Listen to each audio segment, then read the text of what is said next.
Welcome to Rick Snider's Washington on YouTube, where you get the whole story. So please like, share, subscribe, comment, hit the thanks button. All right, on to more questions on the Washington Commanders. All three of these are off a Twitter account, Rick Snider's Washington.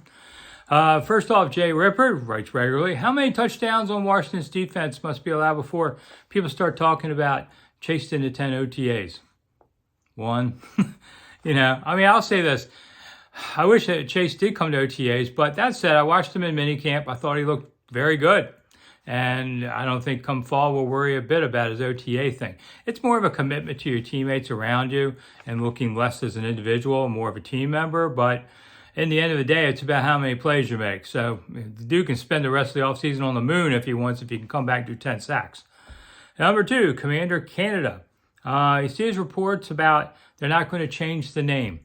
Okay, I'm not going to talk about this anymore either. I mean, nothing bad about the question, but we hear this all the time. Are they going to change the name? Where's the new stadium? These are long-term questions that are not going to be decided now.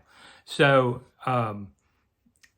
big deal that somebody else outside of town says they're not changing the name. We've been talking about that for quite a while. No, they're not going to change the name anytime soon.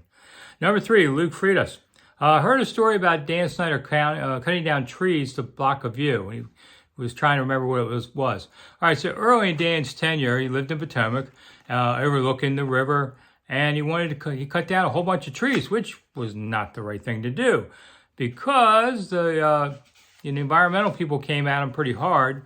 If you're in certain watershed areas they'll fine you big time. They did fine him big time, and you also have to replant trees like that. I've known other people to do it on land with the conservation issues.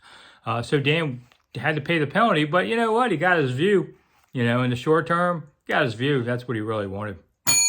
I'm Rick Snider. Thanks for the questions. I'll see you around town soon.